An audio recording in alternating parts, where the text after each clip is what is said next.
Humberto, have you ever been to a landmark forum course? I have, mostly. Do you know? So what was it like? Can you give me like a brief thing about landmark? I want to get more into it later, but can you just give the listeners like a brief synopsis of what you experienced when you went to the landmark forum? It was both at the same time extremely boring and very intimidating. It's like extremely loud and incredibly close. Yeah. Extremely boring and incredibly intimidating. I've been to landmark courses too, and that's what I want to talk about today. A patron asked us to talk about it, so a patron's wish is our command. This is the Psychology in Seattle podcast. I'm your host, Dr. Kirk Honda. I am a professor and a therapist. My name is Humberto Castañeda. I design really overly complex board games. You remember Lita, right? I do, of course. Our third co-host. Lovely Lita, meter maid. She was one of the founding members of Psychology in Seattle, That's and right. People who go back that far would remember her. Well, she was huge into landmark in the 90s. Oh. She was a big landmark person. And most of my knowledge is actually through her because she would invite me to different activities and courses and would talk a lot about it. And so I certainly experienced most of my personal knowledge is through here. Now, disclaimer time. Before moving forward, I want to warn people about something. In this episode, we're going to talk about landmark from several angles. Some positive angles, some negative angles. So, I'm positive that I'm going to get hate mail from people who love landmark. There are particular topics in the world that seem to trigger hate mail from some people, and I'm positive that landmark is one of those things. So if this episode makes you want to write me hate mail, I want you to listen to me very carefully. It is my position that landmark is generally a good thing. Many people have benefited from it. Lita, my good friend, benefited from it.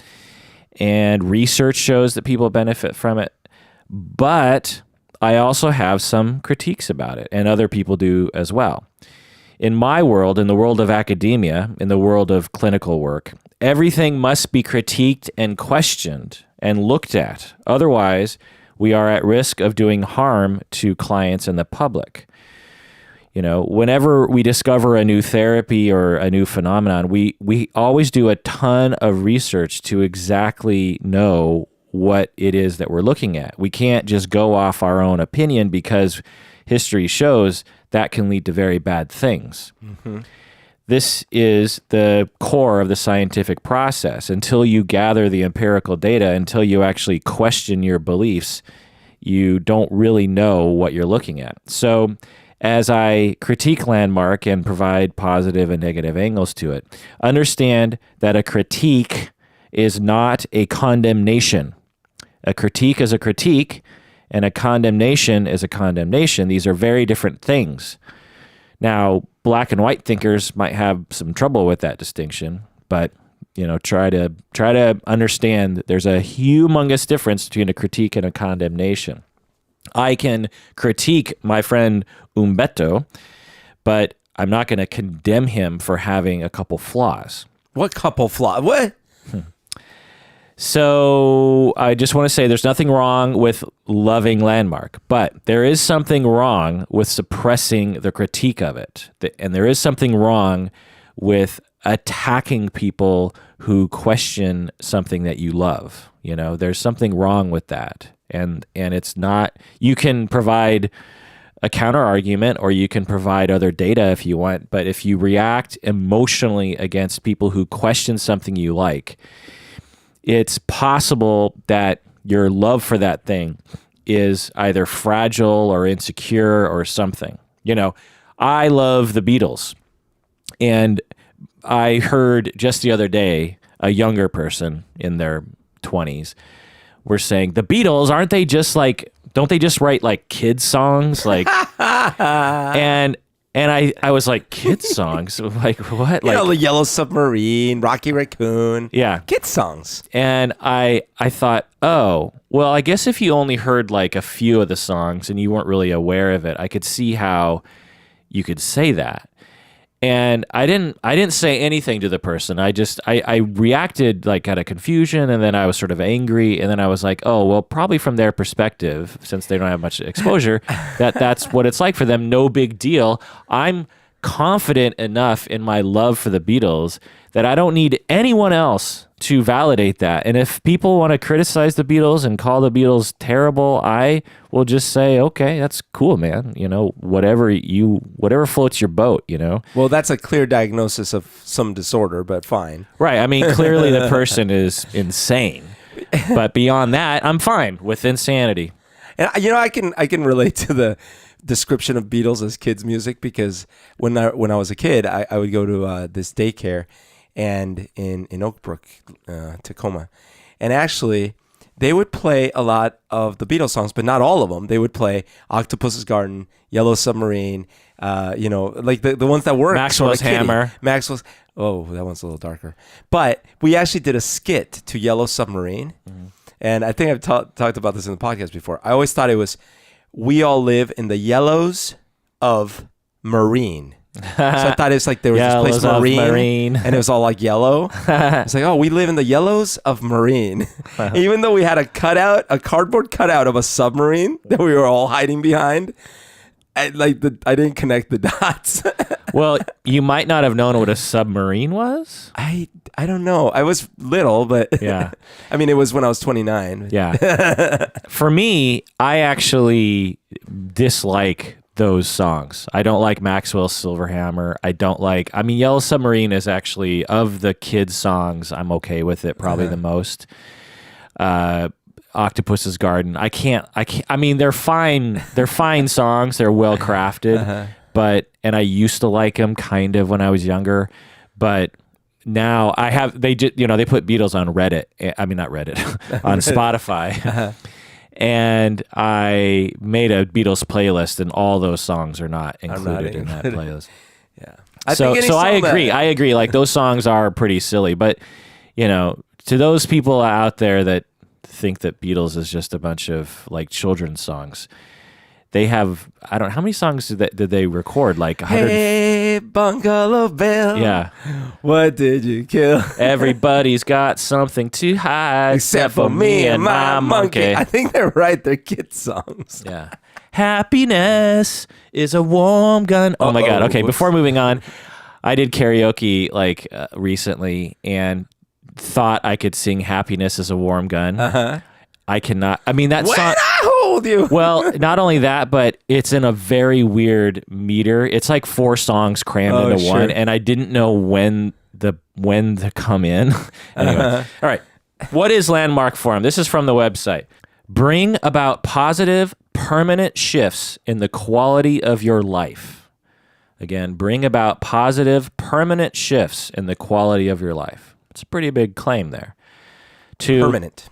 Yeah, permanent. Create power, freedom, full self-expression, and peace of mind, registered trademark, for your future. Create power, freedom, full self-expression, and peace of mind, with that little R above peace of mind, as if they've registered peace of mind. Yeah, they're the first ones to ever. For your future. I mean, I don't get, how could you register, I mean, that R, like we have psychology in Seattle. Yeah, right. Because I've registered that trademark. Like peace of mind. But you can't register peace of mind. Maybe they were the first ones to use that expression. Oh, boy. Anyway. Paraphrased. This is all paraphrased from their website. The course is conducted over 3 days and a 1 evening session in a seminar setting, usually between 75 and 250 participants. How many people were at your when you were there? 75, 100? About 100. Okay. The classes last from 9 a.m. to 10 p.m. or midnight. So they're pretty much from the point you wake up till the point you go to bed. Yeah. Nearly all participants report that Landmark improved their relationships, their confidence, their productivity, and their enjoyment of life. So again, just to repeat that, 94%, nearly all participants report that Landmark improved their relationships, improved their confidence, improved their productivity, and improve their enjoyment of life. And again, they claim permanent shifts in the quality of life. So Landmark claims it's been growing steadily for years. I saw reports saying that more than 100,000 people in the world participated in Landmark courses over the span of a year. So each year, 100,000 people are participating in it, which isn't huge, but big enough. You know? Its revenues are around like $50 million a year or something like that, which again isn't huge. It's not like they're raking in billions of dollars. It's not like Amway. Right. It's not like this podcast. That's right. So, Berto, tell us the full story of your experience with Landmark. Absolutely. So, first of all, this just happened. This happened recently. For some reason, even though I had heard the name, I really had never looked into it or been aware of what it was. I don't think that's surprising. I think you would have to have someone close to you who was really into it for you to really know about it. Okay. Because unlike, for example, well, maybe it's true also of Amway, but I feel like by this point, so many people have heard of Amway over the years that maybe because they have been proposed by someone they know or something. So like, I feel like Amway is a thing that everyone knows about, but Landmark's not one of those. No. Yeah, Landmark is on a whole smaller, and it's probably largely West Coast. It's around the world. Apparently, they have like offices all over the world, but it's sort of a new agey left coast kind of thing. So my first encounter with it was that I was sitting at home last year, over a year ago, or maybe a year ago, somewhere like that, and it was like 11 p.m. at night. Maybe it was 10 p.m. at night. And out of the blue, I received a phone call from a friend who I've had for many, many years. And was this a year ago? It's about, yeah. Because I got the same phone call. Right. And I hadn't gotten a call from this person in a long time. Right. And it's not like we were on the outs, but we hadn't been talking a lot, right? But the biggest thing is that the call was specifically to sort of make amends and really honestly like talk about how this person had how they from their perspective how they had offended me or affected me or negatively impacted my life. So I was like, what? It was really, and we ended up having like a 2-hour conversation, and honestly it was I thought it was longer than that. I thought it was like, yeah, maybe it was long. Like it was 4 really hours. long. Yeah, and it was honestly one of the most, if not the most, real conversations I had ever had with this individual. Because it was almost like, all these other years, if I was going to tell them, like, listen, you have an issue with this or this affected me, there was always a veil of like, yeah, I get it, but I don't really get it. This time it was like, no, I think he sort of kind of gets it. This is weird. Okay, so that was like, but at the time he didn't really, he sort of explained, yeah, I'm doing this thing called Landmark, and so this is one of the steps. And I was like, okay. I didn't look into it any further, but I thought it was interesting. That was he at the course that day? That was so you're one of the first people he called. Yeah. Or maybe the first person he called. It could be, yes. Interesting. Yeah. So this was a good friend that you just haven't been hanging out with for a while, but back in the day was a very good friend. And who had done some, as you know, because you know who this is, had done some taken some actions throughout our friendship that were repetitively abusive towards me. Right. And so to hear from emotionally him, emotionally or verbally, putting you down. And attacking me personally and all these things. Yeah. And so to hear this kind of conversation from him and have this kind of conversation actually was really healing for me. It was really good. Okay, so that happened. A long time afterwards, same person, he invited me out for some drinks after work, and he was talking a little bit more about this thing that he had been doing, and then he did tell me it was Landmark and blah blah. I thought it was interesting, but I personally was not interested in it. I thought it was interesting he was doing it, and I could tell he was sort of softly trying to sell me on it. Yeah. But to his credit, which is actually against what they tell you to do, he was not pushing it. He was just sort of telling me his story, and it would say things like, oh, you might actually maybe find it interesting. So I respected him for that, and I didn't take offense or anything. Then in the fall, like I think September, maybe it was August, somewhere around there. He told me, hey, I want to invite you to a graduation that I'm having because I'm graduating from one of these courses. And so I was like, oh, okay, sounds great. So me and some of his other friends showed up to this graduation. Yeah. Now, the thing that... I think I might have been invited to that, but I was busy or something. Okay. Now, the thing that he mentioned to us... Incidentally, just to throw in here, he called me as well. Mm-hmm. And although I'm not as close with him, he had a very similar sort of tact with me, making amends and just having a real, conversation, friend to friend, honest conversation about insecurities and sadness and difficulty and regret. And so yeah, and then I think he invited me to that graduation thing, and I didn't go. So he had kind of given us a heads up that they were going to try to invite us to join. Yeah. However, which is I just have to say again, negative critique here, with the caveat that this is very useful for a lot of people. Yeah. Calling it a graduation is a little sleazy. Yes, it is because if someone asks you to come to their graduation, you're a dick if you don't go. Yep. But if someone invited you to come to a sales pitch seminar, then you're going to be like, no, I don't want to go to some sales pitch seminar. And I have to say that in my experience with Landmark through Lita in the 90s, that's totally what would happen. Yeah. She would invite me to things that were couched in a way that did not reveal at least one of its functions, if not its primary function, which is to recruit new members. Which feels betraying in a way. You know what I mean? It feels. I don't mind someone saying, "Look, can you come to this graduation thing? It's also a sales pitch thing, But so if you don't want to come, it's cool. But it kind of would mean a lot to me if you came because I'm going to do this thing."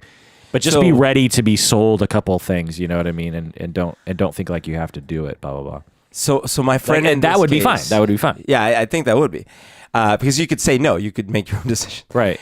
My friend in this case sort of broke their rules because I am convinced that he was only supposed to say, "Come to my graduation." Right. He sort of, I wouldn't call it warned me, but he gave me a heads up that they would try to ask me to join. Now, I didn't care because I've been through the worst of timeshare pitches, and I've survived, and I've been through Amway pitches and all these things. So, but you also have kind of a spending problem. No, I used to. But I think you still have a thread of that still. I mean, you haven't acted it out. But. I don't know if I told you my Vegas timeshare story, but if I could survive that one, which I'll be happy to share, I can survive anything. Okay. So at this point, I really consider myself, well, let me put it this way. I consider myself immune to the what I used to do, which was the impulse buy. Yeah. The impulse buy. I'm not saying that I will not. I still sometimes buy things that I later regret. That's true. But I used to buy everything on impulse. Yeah. I'm just saying, like, on the scale of compulsive spending, you're much better now. But you're not like, there are certain people that I would guarantee you would never give in to anything like that. Do you know what I mean? Yeah. And I'm not saying it's a bad thing about you. I'm just saying, because I'm kind of that way too. Like I like to... But the reason I'm actually pushing back a little bit is because this plays into it. This is actually part of the theme that came up. So what happens is, so I get there. Well, actually, I have to take a break, and there's a lot more of this story, but let's take a break. What do you say? Yep.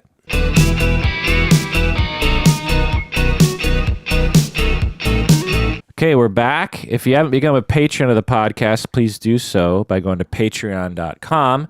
When you go to patreon.com and become a patron of the podcast, you get access to all of our premium episodes, of which there's, I don't know, maybe 100 of them or something. And you don't have to listen to advertisements, and you get all these special things, and we respond to your emails more readily and all that kind of stuff. Okay, Humberto, continue with your story, please. Okay, so I arrive at this quote-unquote graduation, and immediately I realize that it is 0.01% graduation and 102% sales pitch. Oh no. No, immediately. Oh God. Now, a few interesting things start happening. When I get there, you're supposed to fill out name tags and put your name tag on, which is not unusual. I grab my name tag, and they had misspelled. Oh, you don't fill out. They had printed your names. That's what it was. They had misspelled my name. So, for example, instead of Humberto, it might have said Humerto or something like this. One of the many common misspellings that happen. No big deal, but I decided to flip the card around and write my name myself. So I wrote it, but I wrote it upside down. And I put it, because you know me, I do weird things. So I put my name tag on my thing, and it's just that it was upside down. Inevitably. Not inevitably. Well, almost everyone pointed out that it was upside down. All the staff. Yeah, so I would meet them, and they're like, "Do you know that you're?" And I'm like, "Oh yes, I do." And I thought it was fine until at some point, one of the staff members, kind of one of the coordinators, says like, "Oh yeah, you really need to turn it around. Did we mess up your thing?" It's like, "Oh yeah, but it's no big deal." Okay, but you really we'll print a new one for you. It's like, no, it's fine. No, we do need to. And I was like, okay. So they gave me a new one, and I put it in, and I flipped it upside down anyways. And they're like, you really need to have that right side up. And I was like, okay, but it's like, yeah, you really need to. So I finally was like, okay, I gave up. I just put it right side up. What do you think about that? Well, that was one of several trends that I started noticing of this authoritarian kind of approach to it. Like, you don't get to make the rules. You're there. You follow these very, very specific rules. There's no argument. Right. So another. But how'd you feel about that? I felt a little like I'm someone who values a creative environment, and I felt like, wow, that's the like it's not a friendly, welcoming, creative environment. It's we don't get your joke. We don't want to get your joke. You need to flip the name tag, you know? Yeah, I mean, it's kind of bizarre when you think about it, because for people out there, if you've ever been to an event that has a name tag, of which, there are occasionally, think about a time when someone, there was the name tag police going around making sure that you did it in a very particular way. Yeah, right. Especially since you're a guest. Right. You're not a member. Right. You're a guest. Right. And someone is barking commands at you. I mean, that would really rub me wrong. I mean, I would be like, fuck off, pal. Move away. I don't, in fact, here's the name tag. Take it back. Right. I'm here for this so-called graduation. I'm not here to please you. Who the fuck are you is what I'd fucking say. You know what I mean? So I sit down and they start the thing. And at first they do okay, well, graduation, happy, everyone's congratulations. And they have a few people come up and give their story of what they've been up to and all these things. And that's fine. Then they start doing these things where they have us share with the person next to us. And so I was like, oh, okay, so this is where it starts. So they specifically sit you not next to your friends, but next to these moderators. And you have to basically, yeah. And so you have to share something, and I forget exactly what it was, but you have to say how many people are in the audience? Well, each person was supposed to bring 3 people. So hundreds? I think no. This is maybe 80 people. Okay. This is not a huge room yet because this isn't. And so they coordinate basically volunteers to sit next to every single guest. rube. Yeah. Okay. And so then we start telling these stories, so tell me something that's going on in your life or something like that. And then the other person does too. And then you start sort of giving each other ideas and feedback and stuff like that. So far, so good. Everything fine. Then this happens. I'm talking to this gal and we're having a good conversation. She flips into, how maybe when you were first thinking that you wanted to be a therapist, maybe you might have thought that you knew what a therapist was about. Maybe you would have tried to pretend like you were a therapist.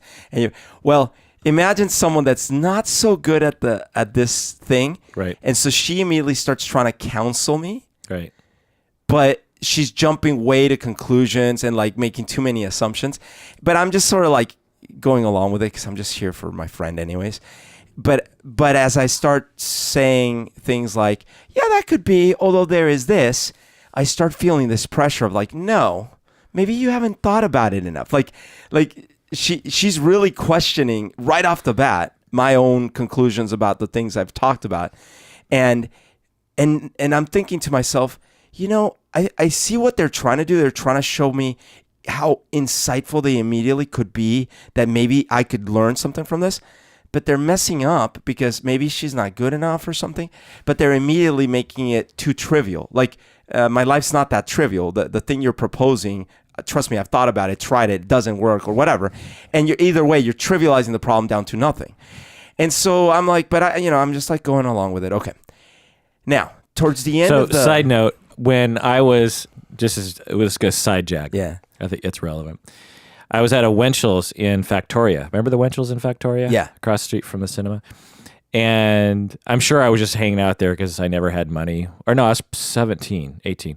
And I filled out this card, was just sitting with this salt and pepper, you know. There's this little card, and it said like personality survey. I think I might have talked about this before. And fill out this form, send it in, and we'll send you a personality assessment.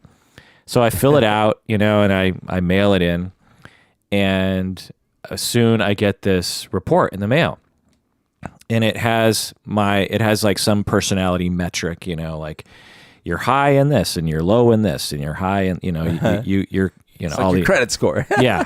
I think it had 10 different domains, and I remember 2 being like really low, bad. And then you get an appointment with a professional, some kind of, on the phone. No. It was in person. Okay. So it was in Bellevue, and I went to Bellevue, and I sit down with this woman, and so I'm like, I must have been really bored or something. Like, this is senior year in high school, and just like nothing to do. You know, I just remember just because I'd already got into UW, University of Washington, and I was like trying to get D's because I was like, I'm not going to work any harder than I need to. And football was over, and I just remember just being like aimless. You know, I just couldn't wait for the next chapter of my life. So I went to this, but anyway, she did the exact same thing with me. She was older. She seemed old to me, but she's probably like 22. And she's grilling me about, she's like, okay, this looks pretty good. This looks pretty good. And I'm like, yeah, okay. But she's like, but look at this one.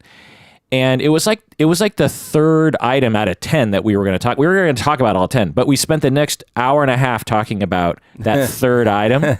And she was really trying to get me to admit that I had a flaw, and that I had all these problems that sort of like blossomed out of there. And she's making all these assumptions, you know, in the exact same way that you're describing. Was it Scientology? Yes. Oh, it was? Yes. Oh my God. Yes. So I didn't know. I had no idea what Scientology was. I remember seeing TV ads for L. Ron Hubbard's Dianetics? Yeah. On TV. It was this animated volcano. I watched that too on TV. Yeah, and I remember just being like, what the hell is that? I always thought it was the coolest thing. I didn't know what it was, but yeah. It's Dianetics. That's I just crazy. remember thinking, oh, it's like a self-help book or something. Like it's a advice book. That's all I thought it was. But it's actually about like Xenu. I didn't even know that. I thought it was a science thing. Like Dianetics was an actual science. Oh. And I'm like, I can't wait till I study Dianetics. Well, anyway, so eventually she starts to kind of cry because it's been an hour. I think we ended up talking literally for an hour and 15 minutes, and we never got to the 7 other items. And the whole time she's trying to convince me, and I'm not attacking her. All I am doing is just like, because I'm like you. I've been thoughtful since I was like 13. Sure. And philosophical, and I don't know. At the time, I was probably stupid, but I had answers for things, and I had already thought about everything she was throwing out at me, and I felt the same way. Like you don't even know me, and you're making all these assumptions, and let me tell you how what you're saying is wrong. Because what's the chance that a random person could just look at a psychometric and just spout about your life? It's hard. That's a skill, and even the good people are pretty bad at it when it comes to actual individuals. You have to actually interview a person. And then there's this trick too, which is that if if what she said resonates with you, it's too trivial. Because especially at your age, if what she says kind of attacks you in some way or feels like it challenges you, then the right way to approach that isn't this confrontational way anyways, because that's not going to resonate with you. Right. That's why with a therapist, they don't come out and tell you, this is all the stuff that's wrong with you. Right.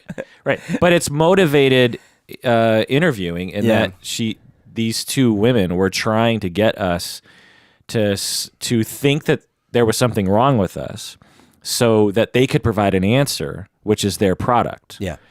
And I just have to say, like, I didn't know about this whole step that you went through. Yeah. I knew you went to the course, but you didn't describe this step to me. Right. This is before the course. Yeah. Which I have to say is super fucking sleazy. I mean, if you were not as strong as you are in terms of your personality, in terms of your self-confidence, I would find it extremely hard to fight back against that. Well, and this is how I ended up connecting several dots. So what happened again, caveat, many people who go love it. Yeah. It actually does help them. The advice that Landmark eventually gives, which we'll get into in a second, is not bad advice. Right. They don't tell you to kill anyone, and the classes aren't actually even that expensive when you compare to other kinds of trainings. So I just want to say that. But this step, I just have to say, is super cheesy. I mean, I'll tell another story another day about a time when I went to the almost the exact same thing that you're going through, but they were trying to sell me to be a knife salesman. Okay. They said it was a job, and they said, you know, and I answered an ad, and I went in, and the exact same thing they had Rube salesperson, Rube salesperson, and the salesperson were acting like Rubes. And anyway, so this is something I want to touch on, because you brought up that, you know, in my past I have been an easy mark for a lot of things that cost money. Now, what's interesting is usually where I spent the money was related to some sort of merchandise. Yeah. Something that I already wanted, actually. Like, for example, one time I wanted a magazine subscription because I kind of wanted. But around the same time, I got one of those calls that were like the Time Life subscriptions or whatever. And I was like, oh, that sounds like a great deal. I get like 10 magazine subscriptions, blah, blah, blah. And I just did it, even though it cost me. And then I eventually struggled for years to get out of that stupid thing, right? Same thing, you know, we talked about like me buying tons of clothes or me buying tons of music equipment or things like that. But one thing that sort of happened to me very young was I bought a timeshare when I was 23. And going through that process and then seeing that even to this day, I still have that timeshare and I've never been able to get rid of it. That actually sort of left a really bad taste in my mouth for those categories of things. The other thing that happened is also when I was quite young, I think 24, maybe 25, a friend of mine had gone into Amway. And as a favor to him, I went to one of those presentations. But they rubbed me so wrong because the whole theme was work is stupid. You're an idiot if you work. Look at my Rolex. Look at my yacht. That was the whole theme. And so, and then I actually was like, I mean, they sort of have a product they could sell to me in a different way, but I'm obviously not their target customer because this sounds like gross. And then even years later, Amway morphed into something called Quickstar. They had like this little side thing called Quickstar that was a digital. They approached me saying, "Hey, I'm a headhunter for a tech company called Quickstar." And I was like, "Oh, okay." And at the time, I was working at another tech company, so I met this person at a Starbucks. That should have been a sign. And then they explained all these things, and halfway through, and I'm like, "Is this Amway?" It's like, "No, this is not Amway." Which was a flat lie, like flat out lie. Because later that evening, after I had driven behind him to this other place, they explained like, yeah, this is the evolution of Amway, right? And I actually asked the guys, I'm like, hey, listen, could I buy your product and then sell it on my own terms? I don't want to wear a suit. I don't want to attend these conferences. I don't want to do these things. But I'll buy some of the product and I'll sell it on my own terms because I think I could probably move some of this product. They're like, no, that's not how it works. You have to be in this. These people are fucking immoral. I mean, this happened to me too. I met a guy in a Starbucks, and to this day, it's a little foggy. It was like the early 90s. I forget what he was trying to sell me on. But, if your product is good enough, it'll sell with truth. Right. Because this all relates to therapy, by the way. Right. When I have a therapy business, I've had a therapy business for almost 20 years. I'm trying to get clients to come to me, right? Now I don't need that. I'm actually, there's a strange upsurge of clients calling me. I'm turning away clients almost every day. And I feel terrible about it because it hasn't always been this way for me. But there were times like right after the housing crisis in 2008 that my practice was down to like 1 or 2 clients a week. And that was my whole job. I wasn't working at Antioch at the time, but didn't have the podcast. I was about to lose my house. I was about to be on the streets. Right. I was like, I guess I'll move back in with my parents at the age of 37. And I was desperate for clients. Uh-huh. But I never would have tricked someone into having a conversation with me. I'm going to always just say, please. And then when they came to me, I always say at the end of the first session, I say, I want you to think about whether or not you want to work with me. Go home, think it over, and then email. I rarely, unless people are like, no, I really want to make an appointment for next week. I'll be like, okay. But I always start with, go home, think about it. Don't make a decision about whether or not I'm your therapist while you're sitting in my office because it's hard to think straight. I want you to go home and really think about it. And so why do I don't have to do that. I could be more pressuring to people. Right. There are so many ways you can manipulate someone in a first session to make them feel as though therapy is like super awesome. Like there are ways of making people cry. You can sort of break them down, particularly like people who are susceptible to this sort of thing. And it would, I don't know, but it would probably raise the possibility that they'll stick with me for a long time. And that is like, that's immoral. Like not only is it unethical and, just sort of poor behavior, but it's immoral to trick people and to try to coerce them into something that they don't come to naturally. Now, what people at Landmark will probably say, or Amway will say, is like, you need to get people over the hump because it's so great over here. Yeah. But like I said, if something is so great, it will attract people naturally. Like therapists in general don't have to do these tricky tactics because therapy is worth something. Yeah. It's a good thing, not for everyone. And for the people that's not good for, they shouldn't go to therapy. Right. But for the percentage of people that come to therapy and spend money and time on it, it actually helps them and it's worth their time and energy. And I've never advertised myself. I've never had, it's just like, let the product speak for itself. Let word of mouth speak for itself. So, yeah. Well, so that's where it started coming to a head for me in that sale pitch. At the end of that, what they do is they bring in the heavy hitter. We have to take a break, and then I want to hear about the heavy hitter.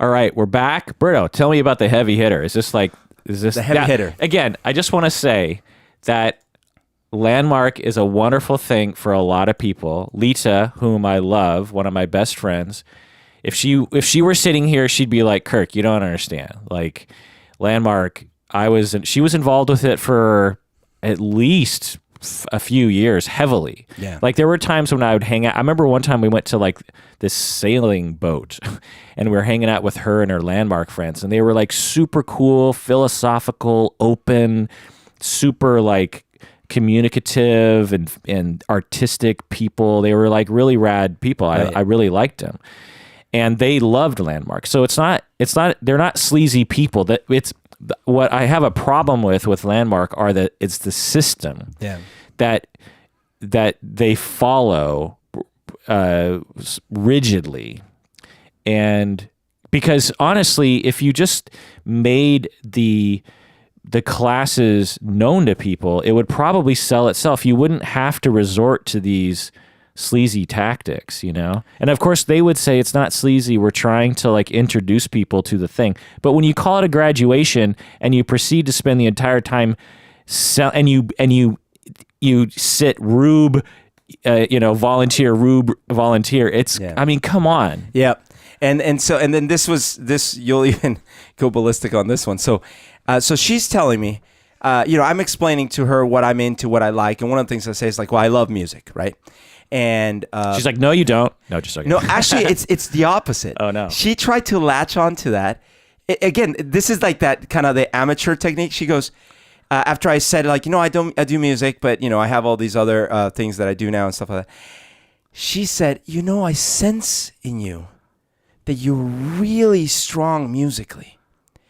And I think you should pursue that. This is like just like 4 or 5 months ago or something. Yeah, right? yeah. And after meeting me for, like 10 minutes or whatever. So she goes, I sense in you. Oh my God. And so she's saying, I really think you need to go after this, right? Oh, thanks. Thank you. It's been okay. But so then I'm humoring. I'm like, oh, well, thank you. That's really nice. Okay. So then she says, dumbass. Then she says, I mean, if you were 19, like maybe, but you're. Well, and it's based on nothing. It's not like she actually analyzed the whole lay of the land. But but the fact that she's just making this assumption like you've never actually pursued your music. Right. Of which you have fucking pursued since you first started singing. That's you know right. what I mean? And it's a very kind of trivial statement to make. Like, plus something that that probably actually works maybe 60% of the time to tell someone, you should follow your passion, right? Actually, psychics do the same thing. So then she says,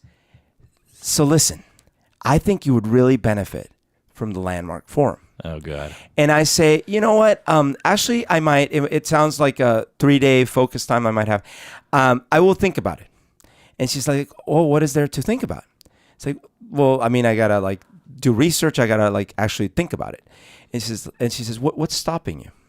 I say, nothing's stopping me. I'm not going to make a decision tonight. Because this is classic sales pitch. Of course. Yeah. And so then that's when the heavy hitter. For those that don't know, when you're selling someone on something, if you want them to get to a point where they say that, and because the idea is that the percentage of people that walk out of the room saying "I'll think about it" is pretty low.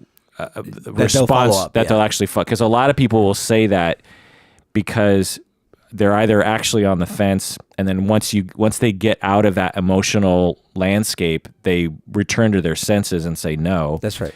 Or they're actually not on the fence and they're just saying that to appease you. Right. But it's a way that you can, as a salesperson, kind of get in, because it's like, oh, they're not saying no, so I can use that against them. Essentially, it's just like they're saying that they're on the fence, so I can. That's right. So now I've got to ask them, well, what's stopping you? Because there's really no viable answer to that question. Well, and I didn't bite, because normally what would happen, especially what I used to do when I was younger, and I would absolutely give in to all the sales tactics, would be, so what's stopping you? And I might say something like, well, money's tight, or, well, next month is going to be busy. And they have an answer for that. They have an answer. So when she said, so what's stopping you? I said, nothing.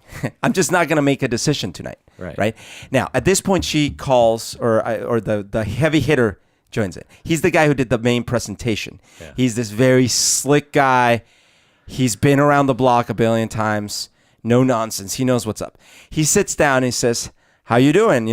And I say, oh, I'm doing great. Actually, I think I'm going to take 3 boxes of the soap and 2 of the shampoos. He stares at me without a reaction. And I go like, I'm just kidding. I have to let him off the hook. And then he's just like, oh, okay. That was a joke. And he's like very serious. And I was like, okay. So then I switch gears, because I'm like, all right, I don't know what he's doing. But I'm like, awkward. So I'm like, So I'm like, listen, I was just explaining to her that actually the forum sounds interesting, because it's like 3 days. It's so funny because you did not go into this setting out to screw with them. No. You went because you wanted to support your friend on his quote unquote graduation. Yes. But just your natural way with people is so like screwy with people. Well, especially because at this point, you know, one of my techniques is humor, right? So like at this point, it's such a cliche. Like I'm sitting there with a salesperson and the hard seller comes in. Yeah. It's such a cliche. I had to make a joke. I know. Like to me, like I don't know if I've just sort of passively learned, because I've never been a salesperson in my life. I don't. I worked at Foot Locker. I was for a month, for 4 exact weeks. And then at the end of the day, on the 4th week, I just quit. I said, I can't, because the boss was a super asshole. And the entire job was based on commission. So when I worked out per hour, I was only getting like $3 per hour.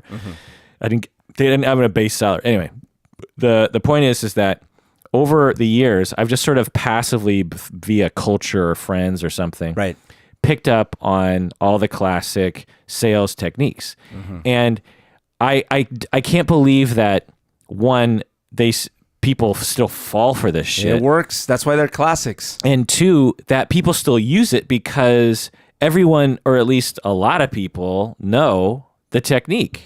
Yeah, but this is the thing with telemarketing and all those things, the spam emails. They don't have to get you. They just have to get like the 0.02% of people. Right. Okay, so at this point, I explained to both of them. I say...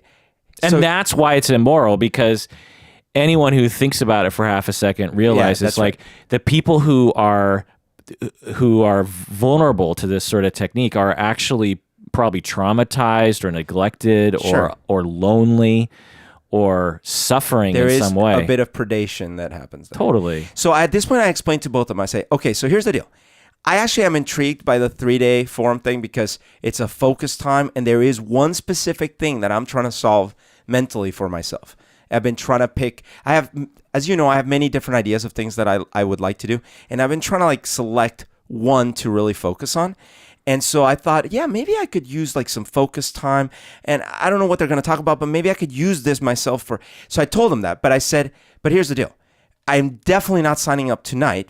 And part of the reason, and one of the main reasons, is because I no longer do things on impulse. If I had been here 10 years ago, I might actually sign up on the spot, and that would be the problem.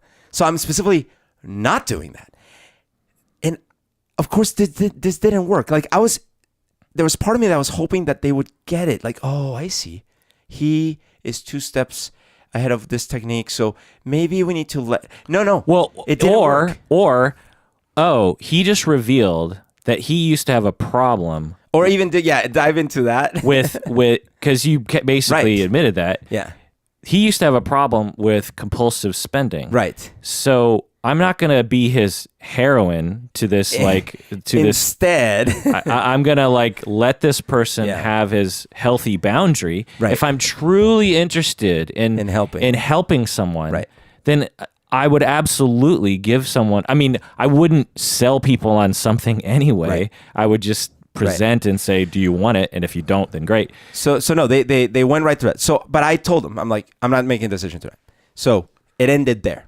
Right. So I suspect, and we don't know, and maybe you know, I don't think you do, in terms of what the compensation is for these 2 individuals if you do sign up. Do you know what I mean? Yeah, you're right. There could be a bonus. Is there a bonus, or is it just social accolades? Yeah, or, that's I don't a good know. question. That's a good question. You couldn't just get, my guess, you couldn't just get people to do this without some kind of major incentive. Well, they are trying to climb. There is a ladder system of the associates and then like the trainers and things like that. So maybe that helps them climb. I don't know. But I walked out of there without buying anything. I told them like, look, I'm gonna think about this. What'd they say? They stopped talking to me. Like she was nice, but he basically moved away and stopped talking to me. Like in a nice way? I was a lost cause. Not really. He was already rude to me because I had made a joke. And so he really was like, if I could put words in his mouth, he's like, this motherfucker, you know? And so he moved away. I was lost cause. Done. But he didn't realize that of all the people that night that didn't buy on the spot, I was the more likely to actually reconsider and think about it because I did mean what I said. I wasn't BSing him. Yeah. But he didn't catch on to it. So I left and I proceeded to, for the next few weeks, I think about it. What's funny, just chiming in here, is that you have a rebellious streak. Yeah. Or you have a contrarian streak. That's probably a better word for it. You like to No, I don't. Yeah, kind of mess with people, and so you were already ready to like establish control.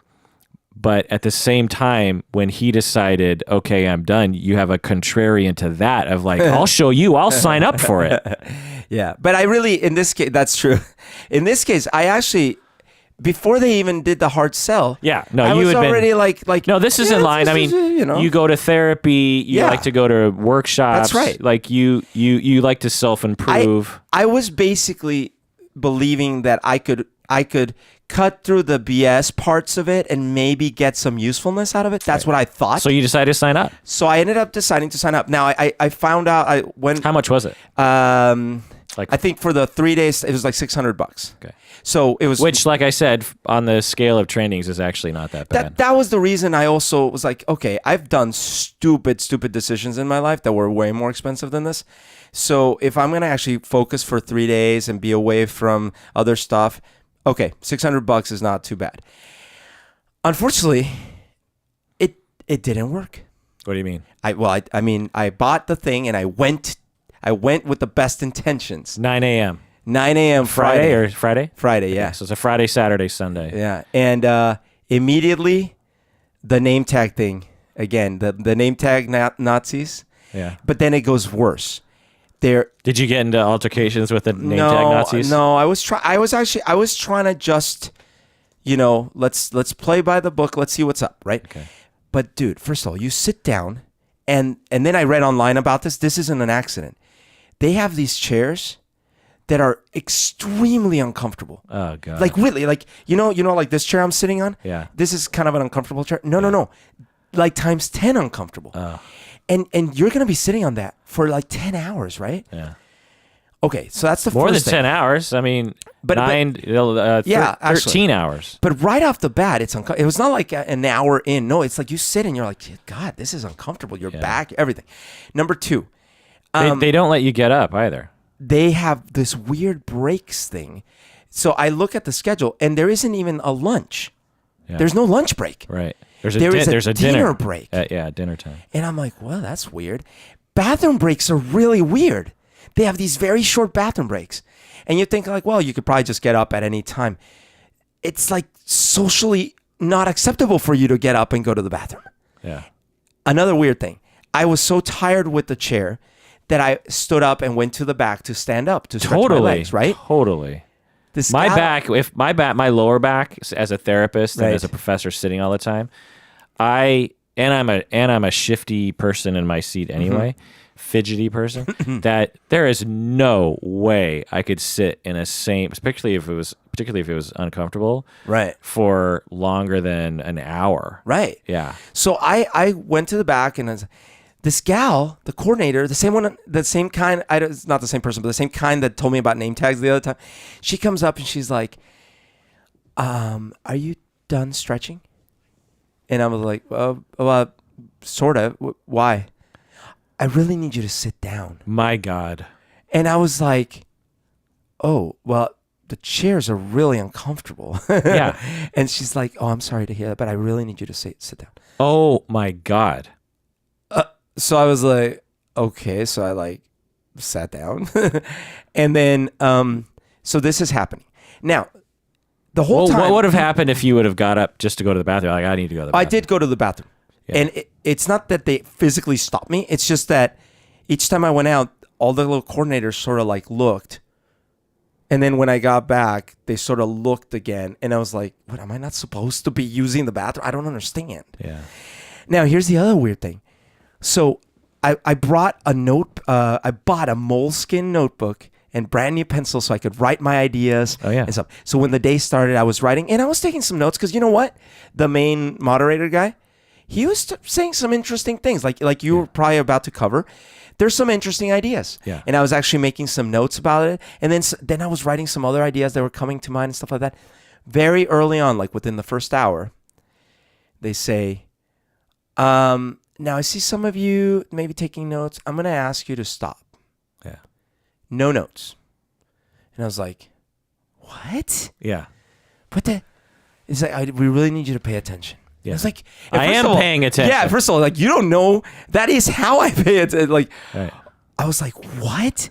So at first I sort of kept So you have to sit quietly in an uncomfortable seat, do nothing. Yeah. Right? Okay, so then, but I'm still sort of giving it the benefit of the doubt to see if the content is there. Now, again, some of the things that he's saying, I'm like, okay, that's an interesting perspective, and I can talk about those in a minute. But then I started noticing this. The way this works is he'll talk for a while, just talk, and then they'll bring up a volunteer to talk about something. Like one of you? One of us. One of you people? Now, I start getting a little suspicious. I start feeling that there's got to be plants in this audience. There's got to be, because some of these things are so perfect. But whether they're plants or not, what starts occurring to me is that these folks that are coming up and talking, they are going through some really traumatic stuff. They are or have been going through some really traumatic stuff. And I start thinking, you know what? I feel like this could have been me if I were here 10 or maybe 15 years ago. And even then, none of my stories would be as traumatic as what this person is describing. Because it was stuff like, I just lost my brother. My wife just left me. I got back from the war and I'm injured. And like really big deal. Not like, of course, I'm not minimizing my own trauma, but like, I had, mother problems as a child, which is bad enough. But no, these were like happening now as we speak. So I was sitting there going like, if they're real, and I was assuming that they were, although some seemed plantish, but I was like, if they're real, I kind of understand why they're here. Given their other behavior, I wouldn't put it past them to have a couple plants. But even if some plants, I was like, okay, these people that are talking, if this is actually happening to them and this is what's going on, like, I understand why they're here. I wonder if this is actually the best environment or whether they should be in therapy. Maybe they're already in therapy. That was all going through my mind. But I did start realizing that I didn't need that right now. Like, I wasn't at that place. Right. Like, if I were to get up to talk, I would feel like a complete buffoon, because this person gets up and it's like, I just lost my mother and I've been taking care of my father and all these horrible things, right? And I'd get up and like, I'm trying to decide whether I should write a book or whether I should write a new song. Right. And it's like, and I'm not saying I don't have hard stuff in my life, but that wasn't why I was there. You've already processed all those things. And I have been through a lot of things, right? Yeah. So through the day, I started realizing, okay, I see. I'm not minimizing these people's stories, but the way that they're going about talking to them and stuff. Well, how are they going about it? Like what? It's basically the same thing that gal was doing to me at the informational night, but the guy that was doing it was a lot better at it. He's really like obviously experienced at it. So he was asking pointed questions, and then kind of as the person would answer, he'd say, well, tell me more about that. And then he wouldn't let them off the hook on specifics. And my understanding is that by Saturday it gets even more hardcore and stuff like that. They try to break you down. And spoiler alert, I didn't return Saturday and Sunday, but the thing that I started realizing, I wish you would have, man. Well, I mean, just for the podcast. Yeah, no. There were two main reasons why I didn't. The first one is that throughout the day, the things that they did say that I sort of got a couple of good ideas about, plus my own mental working, I was like, okay, what I actually need to do is there's these things I've been putting off that I haven't been doing that I need to get done, both from my work and some home things, house type things. And I thought, okay, so let me think about this. I could either spend the next 2 days, Saturday and Sunday, all day, 13 hours, sitting here in these uncomfortable chairs, listening to these people's problems, or I could actually go, and I made a deal with myself. Here's what I'm going to do. If I leave, I'm going to be here all today, but if I leave, I'm going to make a deal with myself that I'm going to spend the same amount of time but working on these things that I haven't been getting. And I did. And so like Saturday and Sunday, I actually went into work, and I spent like 12 hours both days getting stuff done that I hadn't been able to do, not just for work, but other things too. And it was the most productive weekend I have had in a long time. So that was the deal I made with myself. I said, look, I already paid for this, so So Landmark whatever. did transform your life. In a way, they did, yeah. But the thing I wasn't ready to do is when I got home, I did this big debate that night, and I did a lot of reading online about Landmark because I was like, is this experience unique? What about these chairs? And as I started reading, I started seeing the patterns, and then it really scared me because I thought, first of all, even from that first day, guess what? The 60% of the topic was about us registering for the follow-up forum and for the I forget what they call it, like the advanced course and all these Really? things. Yeah, even from day one, a lot of the They've already got you. Yeah, but a lot of the content was already about that. Jesus. And so I was like, I see. And the more I read about it, I started seeing, okay, number one, they absolutely do use these very, very kind of weird psychological torture manipulation tricks. Don't like that. Number two. You read about that? I read about that online, and I read accounts from people and stuff like that. Number two, it's going to continue. The sales pitch is never going to end. Right. Number three, they actually go through this process on Saturday and then Sunday that sounds somewhat risky psychologically. I wasn't so much concerned for me, but I didn't want to support that because I had heard these people tell these very difficult stories, and I was like, yikes, man. Yeah, we're gonna get and they're in a room full of strangers, 100 strangers they've never met, and they're blaring open all these problems. So in the end, I decided that night, I made that deal with myself, and I said, I'm going to get something out of this weekend in my own terms, and that's what I did. It's a great story. Let's go to the break, and when we get back, I'll talk about the research and other kinds of critiques, good and bad, about Landmark. What do you say? Let's do it.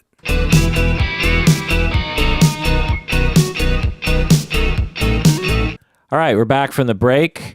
Little reminder to tell a friend or a colleague about the podcast. A lot of people learn about the podcast through word of mouth. Also, if you want to join our new Instagram, did you know I started an Instagram account, Berto? I for didn't. the podcast. Oh wait, you had mentioned you were. In fact, I think I will make my first Instagram post right now by posting a picture of you. Crap, how do you use Instagram? I don't know if I'm going to actually use this whole thing, but here we go. Did you take one? Yeah. Actually. Okay. All right, I just Instagrammed you. Hey. So if you want to join the Psychology in Seattle Instagram, then great. I don't know how often I'll do anything on it, but it's I'm trying it out. I tried out Twitter for a while, and that was slightly useless. And so, okay, you're not as good as our president, apparently. That's right. All right. Well, what's written about Landmark?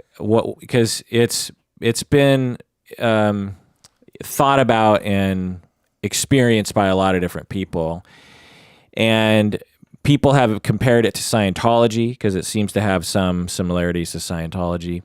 It's compared to EST. Have you heard of EST? Yeah, I did after the fact. In fact, that night when I was doing my research, that's when I read all about it. Yeah. Erhard Seminars Training, EST or EST. It's Latin for to be or it is or something. I can't remember. But anyway, it's and I'll go into more of that later. But so Scientology, EST, encounter groups from the 60s, 70s, primal scream groups. It's also compared to religious cults. It's also compared to like firewalking, that kind of experiential thing. It's also compared sometimes to neurolinguistic programming, which I don't really understand the parallels there, but we should do an episode on NLP sometimes because people ask us to do that episode. So I don't know much about that, but because you said linguistic, they do have big emphasis on the meaning of words and what you call things. Like what? What do you mean? Well, for example, they have this thing where they ask you to tell what happened to you about something, and as you're telling it, they say, "Okay, that's the story." Right. But what actually happened? Right. It's like narrative therapy, which I'll get more into a second. In the literature, in the psychological literature, they're often called large group awareness trainings, or LGATs, because they lump all these different things into what they call large group awareness trainings. Yeah. Landmark Forum has been criticized by many. It's been accused of being a cult or using brainwashing techniques or many people will say it's just a marketing ploy that a con man, Erhard, used to trick vulnerable people to spend their savings on worthless courses. It's extremely controversial in the literature and online, as you've alluded to, Berto. Okay, let's go to the history. So we could go all the way back to the beginning of history and find like commonalities through culture. But I decided to go back to the 1700s. In New England, there were the evangelical revivals. Think of a tent with a charismatic religious leader, right, having, you've all seen them on TV or maybe you've been to them. Lots of emotion and the Spirit of God, and feel the Spirit, and very inspirational. Like the Steve Martin movie. Yeah. I think it begins here, really, where Landmark kind of has some of its roots. Most people don't connect Landmark back to this point, but I do. And you could even go back even further, like I said. But there are similar themes between these two experiences or products or something. Charismatic leader. You always have to have a very compelling, charismatic leader, a powerful leader. It's focused on self-improvement. You also have an experience in front of the group, which is a very powerful thing. That's right. If you have if a whole group is behind you on something or witnesses you, it's a very poignant, meaningful experience that you'll never forget. They both sell tickets. Evangelical revivals, there was money involved, and obviously in Landmark, there's money involved. And both recruited other people to come. There was a heavy emphasis on recruiting people. So let's jump forward to the 1950s. Many, particularly white Americans, but many Americans were becoming disillusioned with organized religion, but they still wanted to have a spiritual experience, and this is where New Age and all these other kinds of things grew out of. This influenced what is called the human potential movement in the 1950s, like humanistic psychotherapy, humanistic psychology, Maslow's self-actualization. People have probably heard of that before. Other humanistic people, Rogers, Rollo May, Fritz Perls. It was all about breaking free of the constraints of society, having like real emotion, real experience, break out, be real, be authentic, and don't be a phony. Right. It was a big part of this, and from what I understand... Yeah, that is a big part of that. Right, yeah. So for you therapists out there, if you're not familiar with Landmark, it's basically a version of humanistic therapy a la Perls or Viktor Frankl, existential, confrontational kinds of modes of humanistic. It's not Rogerian at all in terms of that, but it's very much like that. It's also very narrative therapy oriented, which I'll get to more in a second. Okay, so let's skip forward from the 50s to the 70s. This is when EST or EST started, Erhard Seminars Training. Werner Erhard created the EST program to, quote unquote, help people transform their lives. The first EST course was held in San Francisco in 1971. The first day, so it was similar format to Landmark. The first day is a lot of lectures by a charismatic leader, and strict rules are established in EST. So this is the 70s. There are designated breaks for bathroom visits and only one meal break. Yep. Exactly the same. Eating was not permitted during the courses. It's from 9 a.m. to a late hour, like midnight, even later. So it seems like they've gone a little lighter on that. They've gone soft. Yeah, a little bit. Participants had to hand over their wristwatches, which is interesting. They were not allowed to take notes. So that's interesting. They were not allowed to speak unless called upon, and they were forced to wear a name tag at all times. So isn't that funny? It goes all the way back to EST. Yeah.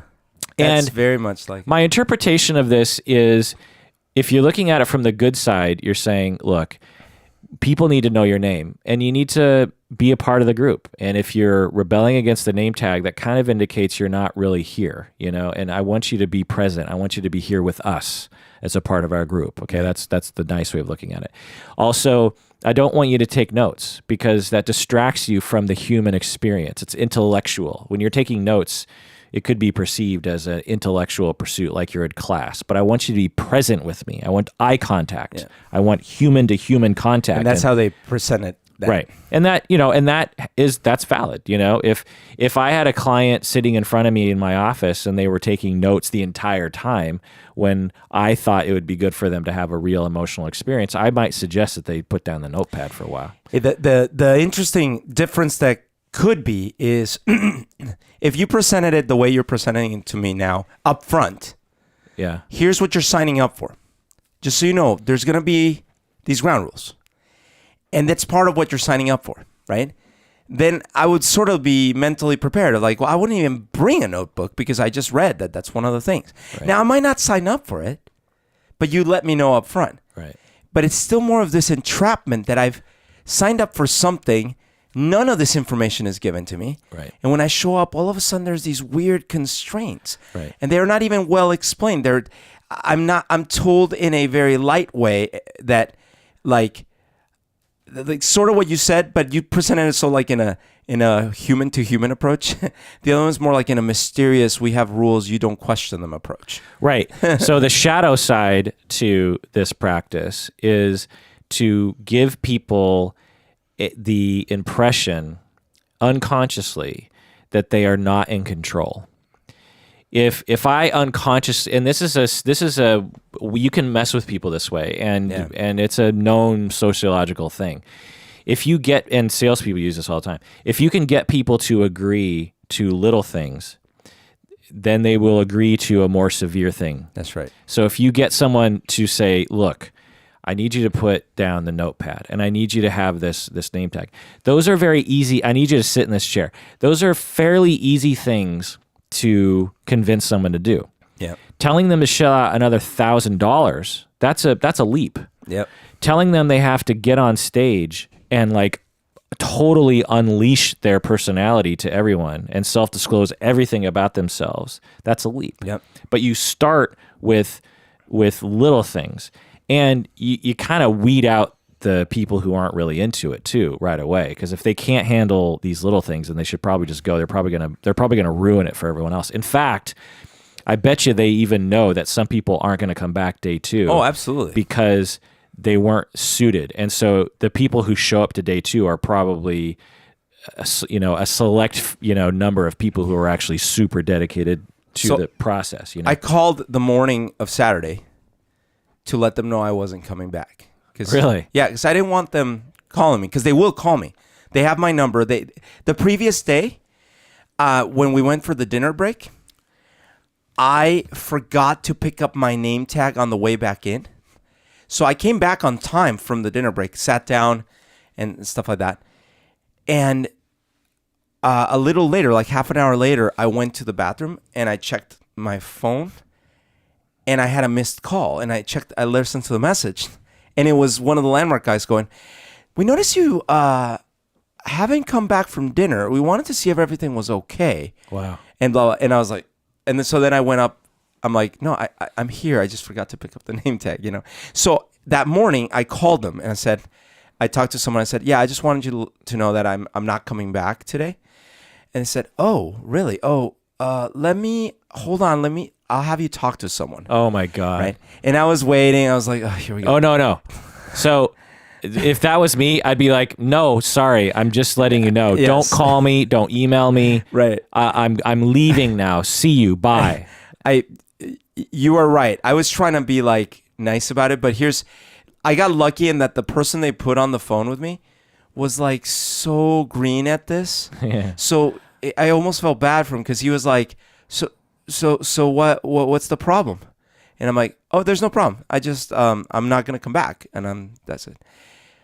Oh, is there a reason? I was like, yeah, but there's no problem. I'm just not coming back. I just wanted you guys to know. Yeah. And he kept trying to like find a way in, and I just I could almost sense like he was like, damn it, what do I do? They're gonna judge me on this. And then finally, like, it was only like a minute. And imagine like, going to imagine going to a training, like an actual training, right? And you call up, you say, I'm sorry, I'm not going to make it in. Right. First off, they'd be like, why are you calling me? Like just I'm busy. Just don't show up. Just don't come. I don't care. You know what I mean? I don't take attendance, Yeah. And the second is like, hold on. Yeah, and they'd be like, okay, great, fine, Like I've run trainings before, and I'm just like, okay, great, just. I was thinking they were gonna put on one of those heavy hitters, and they were gonna start asking me, like, they were gonna try to find the flaw that was the thing that Well, I'm sure that's what he's tasked with, but he just wasn't. He just was terrible at it. Yeah. Okay, so this is all est, by the way. This is not landmark I'm describing, but it's very similar to landmark. Yeah. Well, my understanding is landmark splintered off. Right. Yeah. The second day of the workshop in est had a number of different things, but one of the key things was the danger process, which I love the name of that. It's like, the danger zone from Archer, Yeah. Danger process. Participants were brought onto the stage and they were confronted by the charismatic leader. They were asked to re-examine their self-perpetuated patterns. This is my words. They were asked to re-examine their self-perpetuated patterns that kept their lives from working in the way that they wanted to. Now, I'll say this. This is basically existential or Gestalt therapy, a la Pearls, Viktor Frankl, these sorts of people. It's basically that form of therapy on stage. And on one hand, I'll say it works and it can actually help people, and a lot of people really like it. On the other hand, you're basically utilizing a form of psychotherapy without informed consent, without a license in all likelihood. And in front of hundreds of people. And there's a lot of social constraints that make it so that the participants have a really hard time saying no to it. Yeah. Or have a really hard time saying, I don't, because part of the whole thing is, because I'm talking about est and landmark, because in my mind, they're almost the exact same thing. There are some differences, but they're pretty similar.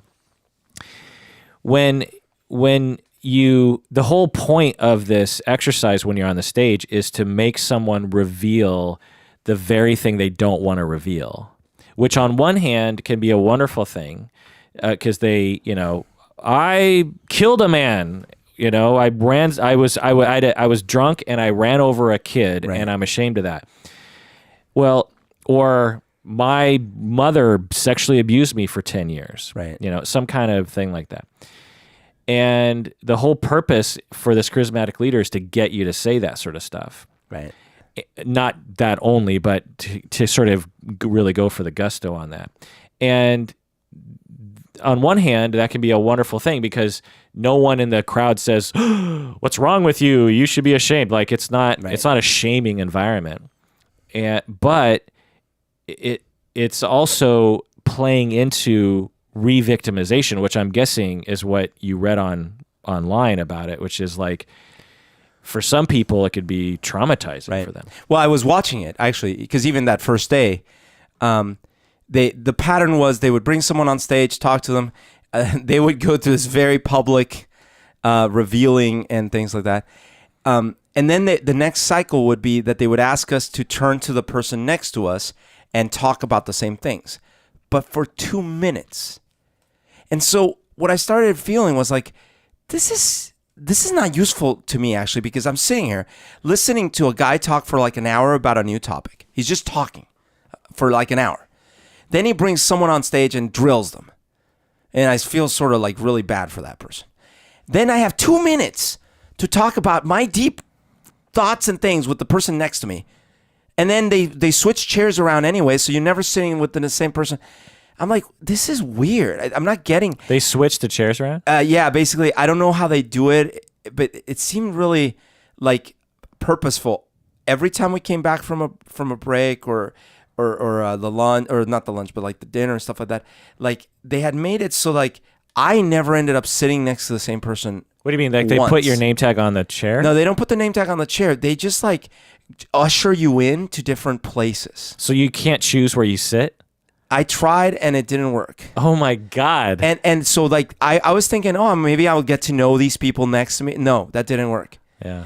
And then so the other So again, on the positive side, you get to meet more people. You get to say, hey, today I met 10 people like really well instead of just one person. Or if one person's really annoying, you don't have to deal with them all day. That's true. But on the negative side, it keeps you isolated. So you can't really band together against the system. And it also, as far as getting to know them well, you don't, because these 2-minute bursts, you barely have time to really do anything. And then lastly, the other problem with this is that I was actually expecting that we were sort of gonna like talk in groups and like maybe do a little break and at least in day one there was none of that.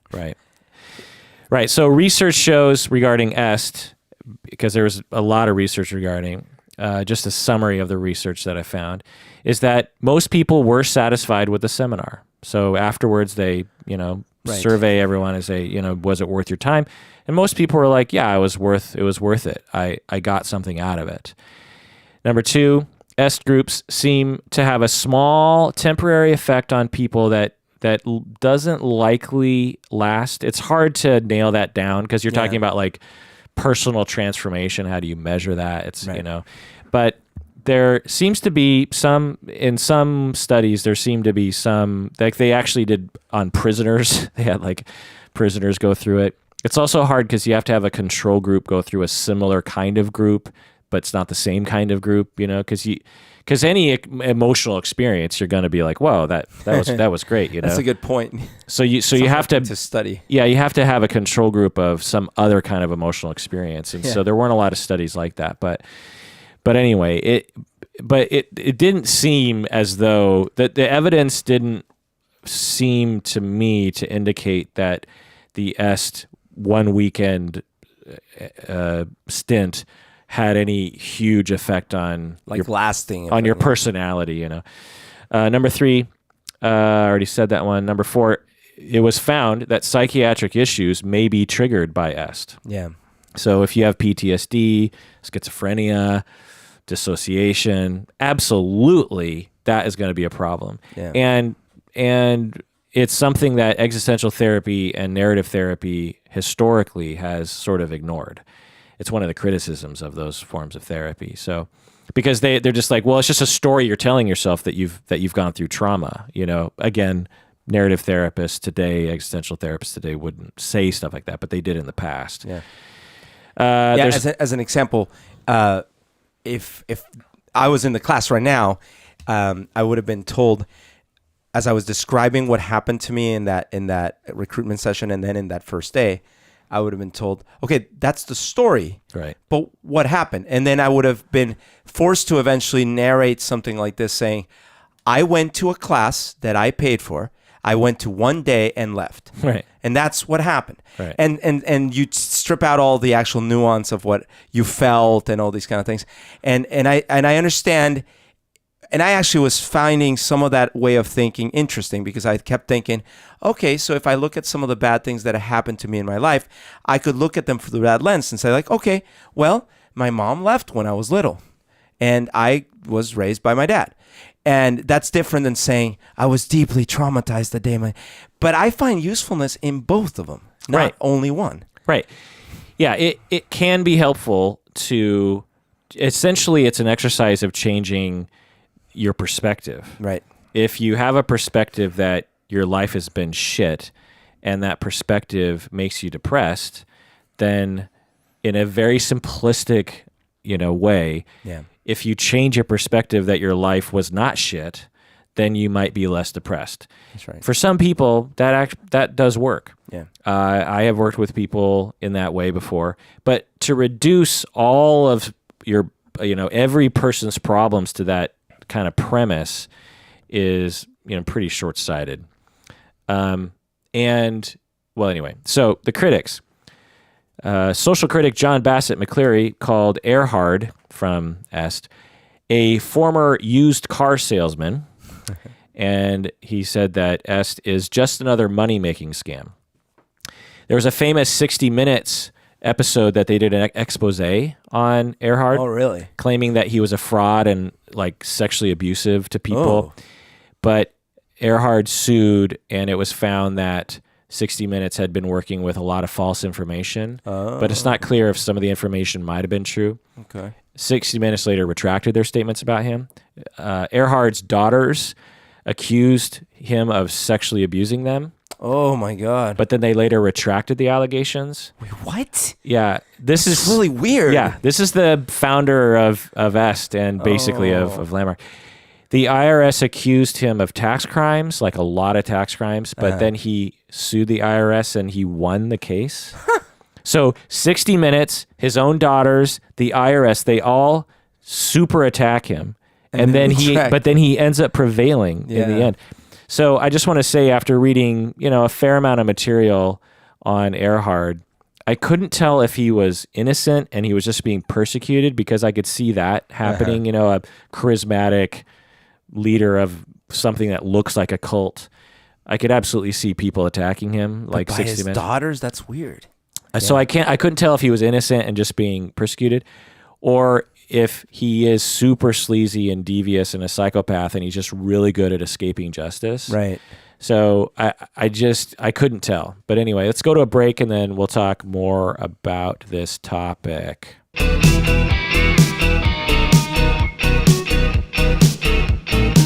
Okay, we're back talking about Landmark, and we've mainly been talking about Est, but again, continuing with the history, Est became very popular in the 70s.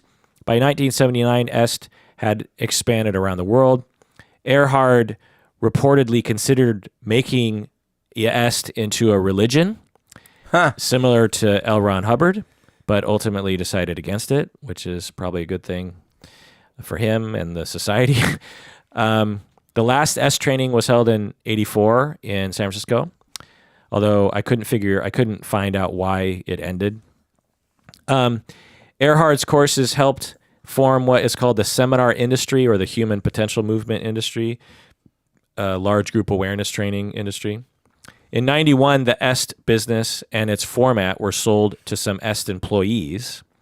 So basically, some employees of Est bought the format and bought the whole thing. Right. Even though it's like, why would they need to buy it? And then they formed Landmark. It created in 1991, again, headquartered in San Francisco, same as Est, I believe. They probably didn't want to be sued for copying the format or something. Yeah, I guess. Landmark was reinvented and repackaged as Est. However, Landmark insists adamantly that it's entirely distinct from Est and that it's not based on Est, even though it's obviously similar. And the founders were employees of Est who bought the format from Est. Yeah, that's crazy. I think basically they're trying to deny their Est roots because Est has this very controversial history that people probably don't remember now, but people certainly remembered in the 90s. I mean, it sounds almost identical, right? Yeah. No, I mean, you could have told me that you were describing what I went through. Yeah. The difference, from what I understand, is Est was a lot more harsh. It was a lot more intense and even abusive. Like, it was common for the charismatic leader, because I don't even know what to call the person, because they're not a therapist, I'm just continuing to call them a charismatic leader.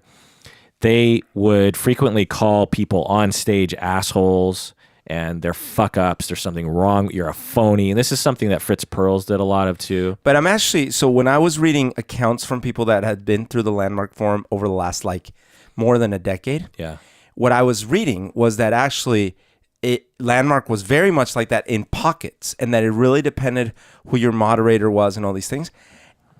I have a feeling that as the decades wore on, so to speak, it's hard to do stuff like that and not risk lawsuits nowadays. Yeah.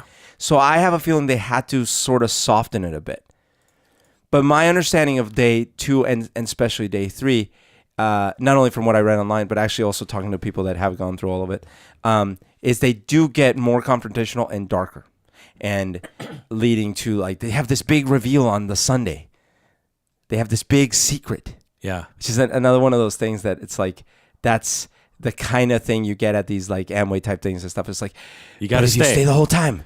There's the big secret. Yeah. It's like having to watch to the end of the OA or something. Have you watched to the end of OA yet? No. There's a big secret. Yeah. But the whole thing they're leading to is this. It's like one big M. Night Shyamalan movie. Yeah. And they're leading to this realization that it's all meaningless. That nothing matters. So online you read, on Sunday, they reveal that nothing matters. Yeah. And again, looked at in a negative way, it's like, what? But in a positive way, actually, I myself adhere to a certain amount of what I might call constructive nihilism. Sure. Which is that it is ultimately meaningless. Yeah. But and a lot of philosophers have talked about this, but I imbue meaning into things because I want to. Not because they're inherently meaningful, but because I choose to make them meaningful. And therefore, I can choose to make things not meaningful. Right. Like, if I make a fool out of myself, I can choose to say, well, life has no meaning, so this, of course, has no meaning. Right. It's the same feeling that people get when they look at the pale blue dot of the Earth, as the Voyager's looking back and taking a picture of Earth, and it's this tiny pale blue dot. It's like all of, Sagan, all of the history of our species, all of the political problems, all the wars, all the love, all the births, all the deaths, all the families, all the this are encapsulated in that pale blue dot. And the feeling you get is a feeling of meaninglessness and also extreme meaning. That's my description of it. It's like at one point I'm feeling like, my God, nothing has any, because that pale blue dot will be the same if I make a fool out of myself. If I don't, it'll be the same even if a nuclear war happens. And yet the vast cosmos, I'm a part of it. And what a miracle that I'm alive. It's this whole stew of things. And so Landmark probably helps some people to get to that point. And that's a very helpful notion, I think. It can be. One of the things that I have a problem with is that, and this is just me personally, to me it feels like the kind of revelation I would have found interesting when you were 25. When I was 15, like in my youth group retreat. Yeah, like I feel like we would have been at a youth group retreat, and the counselor would have been like, "Now I just want you guys all to think about how in the end, it's all sort of nothing." Right. And to the average person, they haven't read Kierkegaard and Sartre and all these people, all the other philosophers. I haven't read them either. Well, but you've Yes, heard sure. you've heard people talk of the philosophies, and you've had a lot of conversations around this sort of thing. And so most people would actually find, if you lead them to that, you know what I mean? If you demonstrate the principles, because I'm sure they don't just plop it on people's laps. They're probably like, I'm going to lead you up to this idea so that you understand what we're actually talking about. So I'm going to talk about the pros and the cons. Okay, the pros. Self-awareness is good. And my guess, we've been totally trashing on Landmark and S this whole time for the most part. But I just want to say, again, I want to repeat, most people find it very helpful. Our friend who called us, from what I can tell, it was extremely useful. He made amends with you and me in a way that he would not have otherwise. And think about all the other people he talked to, and think about the doors that opened up for him in his personality. And he was talking about that. And so, and I know he's been through therapy before, and maybe the other therapy was good too, but in just one weekend, he managed to really, achieve something. Hey man, I have a cousin in Colombia who is one of my dearest cousins. He is about 10 years older, or 8 years older than me. And he lived a pretty hardcore life where he drank a lot. He had a lot of affairs with married women. He got into a lot of trouble and stuff like that. And a few years ago, he found Jesus and he became obsessive. And to this day now, he's like, that's his life. That's all he does. He's obsessed with it. It worked for him. Yeah. Because guess what? He's not drinking. Yeah, and he's not betting married women, and he's not doing all these other risky, very chaotic things. Right. It's outcomes. What's the outcome for you? Overall, it in a way helped you, but in a way didn't. It helped me unintentionally. Yeah. Right. So self-awareness is good. Emotional expression is good. Interacting with other people in a new way is good. And they had another idea there that I also found useful, which was this thing they called, not riots, what they call it. Oh, shoot. Mobs? What is it? Mobs? No. This thing where, essentially, we all have these repeating patterns that trigger us. And when they trigger us, we always end up doing the same kind of thing. And like with other people, So it's almost like they didn't call it riots because that's not the word they used, but it was something along those Riot. Why would they call it a riot? It's not riot, but it was like oh man, Not a rut. No, not a rut. Anyways, but the point is that it's almost like a triggered behavior. Yeah. So every time you say, Berto, why did you drink the last beer? You know, I always say, well, you're always criticizing me, and for years, blah, blah, blah, you know, and like it's a trigger behavior that always leads to the same outcome. Yeah. And it gives us a reward that we don't realize that we're getting, right? Yeah. This whole thing, I found, okay, that's interesting. Okay, that's rackets. That's what it is. Rackets. Oh, rackets. Rackets, yeah. That's why I was saying it's not riots, but it's kind of like rackets. Yeah, so that's a good thing. But I kind of feel like I've been looking at that since I was 15, right? And so I have a hard time believing, you know. But again, but it's a good model for someone to think about. Yeah, Landmark is not for you and me, having been through therapy for so many years. Learning about self-care is good. Getting connected with your authenticity is good. Pushing back on oppressive cultural expectations is good, because I think that's a big part of it that we haven't really mentioned. You know, the stories we tell ourselves, I'm guessing they probably talk about how society tells you the story that you're supposed to say, but you're responsible for having that story for yourself. Reaching out to old relationships is good. Reconnecting with people is good. Being real with our loved ones is good. Being vulnerable is good. Like I said before, it's kind of a form of narrative therapy. You know, the story that you're telling yourself that's keeping you stuck. Now, narrative therapists would never act like this, but the principle is being used in Landmark, I believe. Also, go ahead.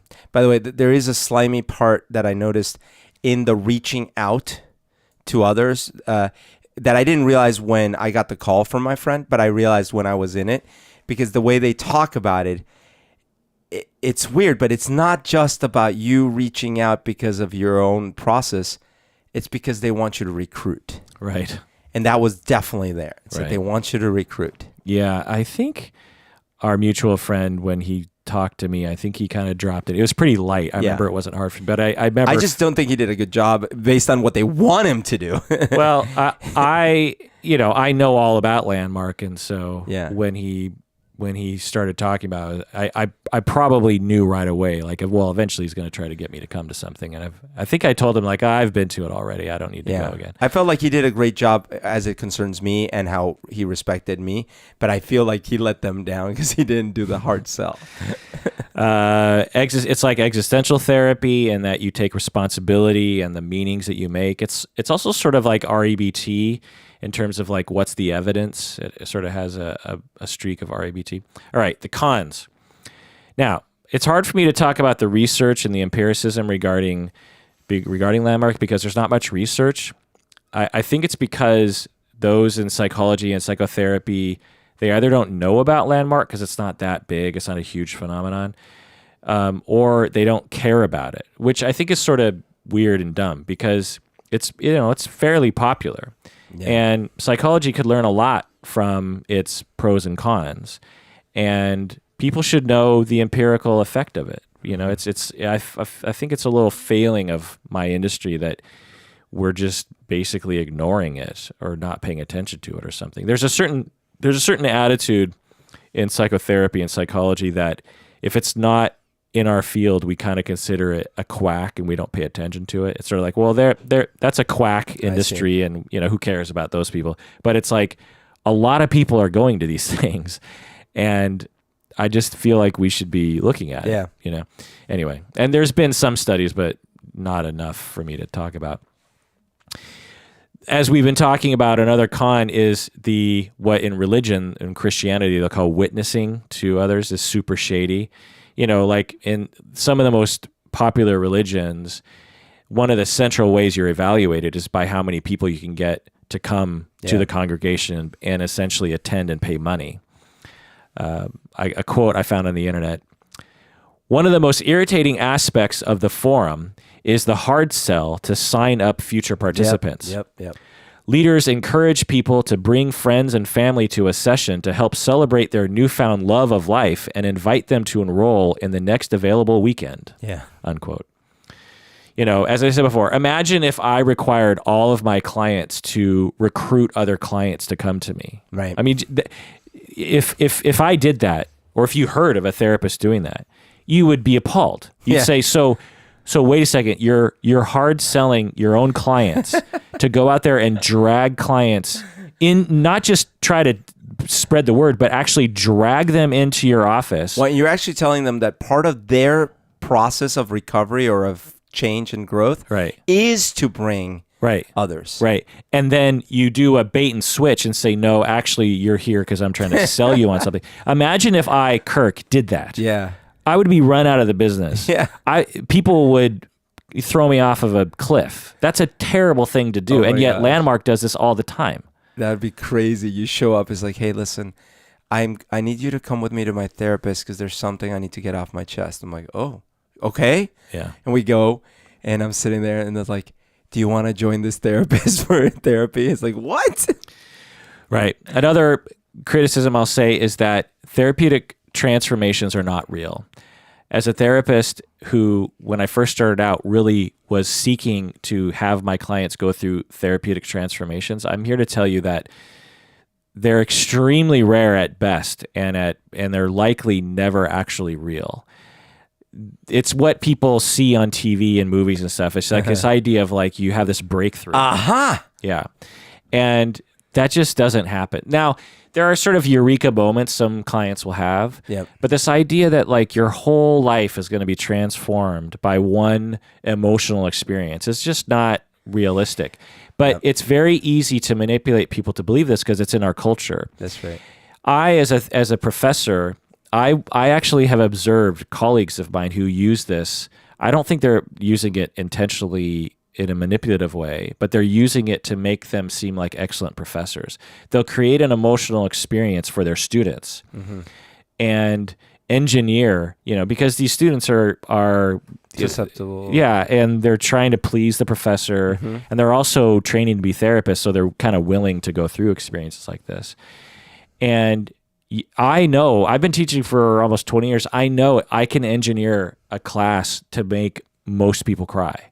I know I can do that, but I purposely don't do it because I know it has a very cult-like effect on the followers. Yeah. And it's also, to some people, it'll feel really bad to them because I've been on the other end of that stick where it's like, I know what you're doing. You're trying to get me to have an emotional experience. I don't want to do that right now. Yeah. Or maybe I will at another time, but not here. It's just, I don't want to. And I can just feel that tension, and that's what Landmark is trying to do. They're trying to create an emotional experience. Now, the emotional experience, in all likelihood, is a wonderful thing. That's why most people like it. But the claim that it's going to transform your life, I mean, the things that they're saying, permanent transformation. Yeah, it'll improve your relationships. It'll improve your confidence. It'll improve your productivity. It'll improve your enjoyment of life. I just, how do you measure those things? But I just find that to be a little funny. So again, just want to say that it's probably, especially if it's only $600, which is a lot of money to some people, but on the scale of things, it's not that bad. It's not a $2,000 seminar. Right. It's probably worth it. If you hand yourself over to this process, my guess is if you can get over the uncomfortable chairs, my guess is it's going to be a meaningful thing, and you're going to get at least something out of it by the end of the time. I think it really, your personality and where you're at in life really matters, because for me, it would have been a really bad torture to sit there those next 2 days. Right. Oh, by the way. Well, but honestly, you might have, and I can see this happening to you, if you just pushed through it and said, look, I'm going to go and I'm going to really hand myself over to this. I'm going to really surrender myself and just like look at it. In my mind, I'm going to try to look at this positively. My guess is that if you were successful, you would have walked away after the third day going, wow, that was actually pretty amazing. Because like I said, it's not hard to, if you can get people to surrender and get people to emote and have like authentic experiences, it's not hard for people to walk away going like, wow, that was pretty meaningful, I guess for me, like I've been there so many times in my life in other contexts and things that I felt were much better and more powerful. Sure. And after 13 hours, I was like, I mean, the next 2 days, this is what I have to look forward to. To me, it sounds like the charismatic leader was not very good, because They were okay. It was fine. I guarantee you, if you had been sitting there for that first day, you would feel very similar because you and I have very similar personalities. Dude, I would have been worse than you. Yeah. I'm a therapist. When these sorts of things happen, I'm like, I can see right through you. Well, and part of it is this. And honestly, look, this is a bit unfair, but when he was dealing with some of the people that were clearly participants, because they weren't even realizing what he was trying to get them to say, because they were telling their story, and he's like, well, okay, that's the story. Tell me what actually happened.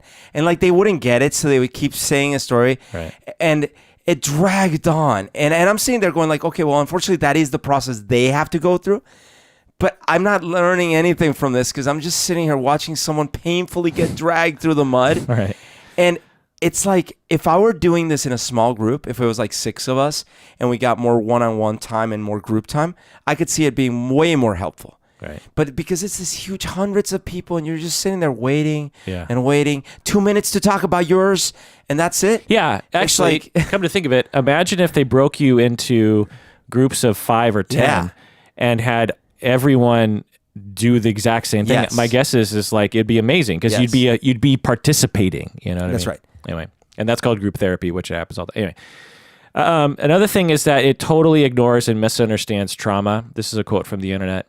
Stephanie Nye, 45, claims that the 2-day Landmark Forum seminar, quote unquote, stripped her of her natural psychological defenses and unleashed the specter of a failed relationship with her father, leading to a nervous breakdown and commitment to a psychiatric clinic. Yikes. So I could absolutely see that. There are reasons why we don't think about some things.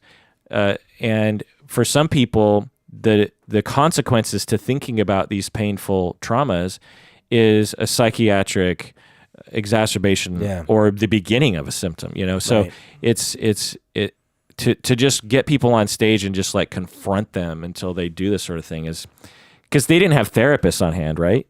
There weren't like clinicians like ready to go. No. Right.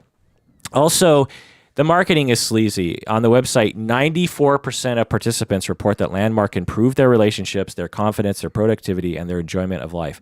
If a therapist made a claim like that, they would be run out of the business because there's no way that a independent series of studies found that figure, 94%. Plus, it's like, how do you measure improvement of relationship, confidence, productivity, enjoyment of life in a permanent way? Yeah. And the way it's written too is silly because they're not saying or, they're saying and. So that means 94 participants, it improved all 4 things. Yeah. That's unheard of. Yeah. To have a treatment modality that can even improve one of the 4 for everyone. But 94, all 4 improved. All 4 of them. Just from one weekend. You know what I mean? It's that good. Yeah. It's just not, it's clearly a marketing ploy. And if they had said 50%, I would have been like, okay, well, that might actually be true.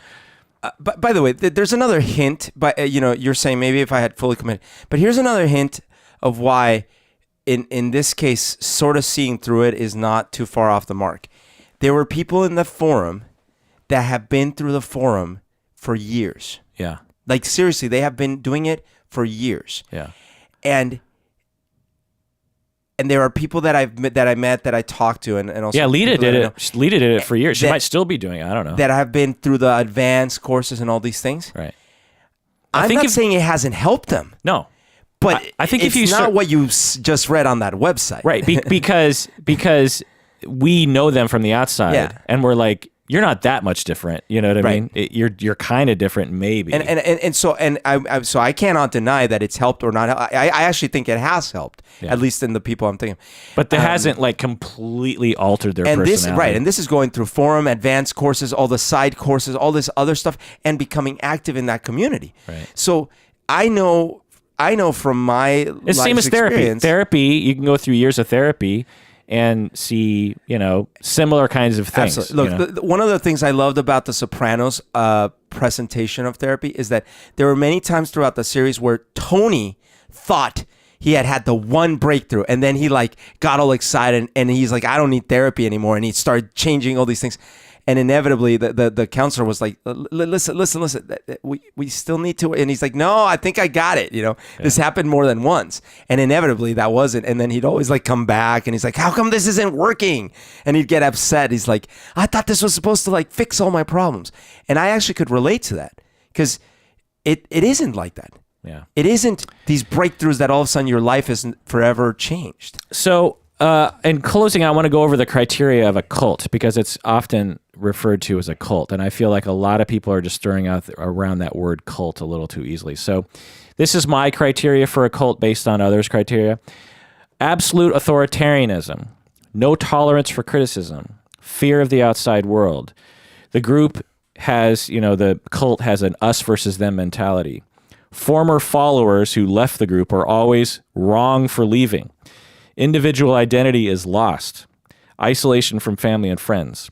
The leadership dictates how members should think, act, and feel. The leadership also induces feelings of shame or guilt in order to influence or control the members, and the group is preoccupied with bringing in new members. Now, some of the criteria are met, but most are not. So in my estimation, it's not a cult.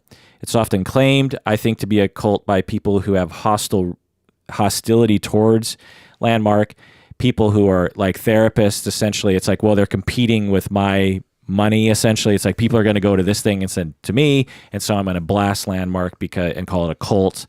Or just people who just don't like organized things. I think there's just some people just have hostility against like groups of people getting together to do things. And so it'll be called a cult. But so if you understand actual cults, Landmark is not a cult, but it has some slight cult-like features. Like it induces an emotional experience.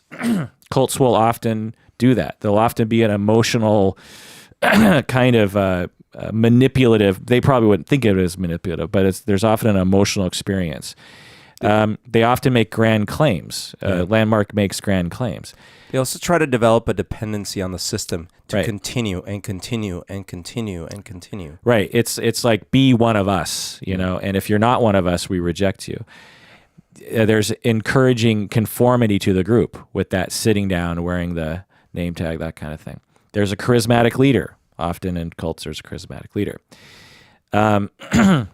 And good followers get other followers to follow. Yeah. So, but as I said, if you understand real cults, once you're in the cult, it's almost impossible to get out. Yeah. Like Scientology and the deeper, if you watch the documentaries, that's a cult. Yeah. With Landmark, you can easily get out of it if you didn't like it. All you'd have to do is just not show up that day, and all they're going to do is call you. Yeah. You know what I mean? And although that could be pressuring inside, so it's cult-like. Yeah. But it's not, they're not going to send goons to your house. I was expecting to receive follow-up calls, and I never did. Yeah. Right. So, because they probably learned, like, look, bad press is not good for us. But so my accusation that they have cult-like features, but sports teams have cult-like features. If you live in Seattle and you're not a Seahawks fan, you will likely feel as though you're surrounded by the cult of Seahawks. Never question Russell Wilson. 12th man. Yeah, I mean, so, football is like a cult. Universities have cult-like features. We're better than the other university. Give us your money. Recruit other students. We will transform you. I mean, universities, I think Antioch even says stuff like this, like, you will be transformed. I mean, not that exact 94% of Antioch graduates. Yeah. Now, bottom line, is it worth the money and the time? For many people, it absolutely is worth the money and the time. But it's not likely to transform you. It's probably a part of an ongoing process of self-awareness that you need to participate in. It's one component, and it might not be for you.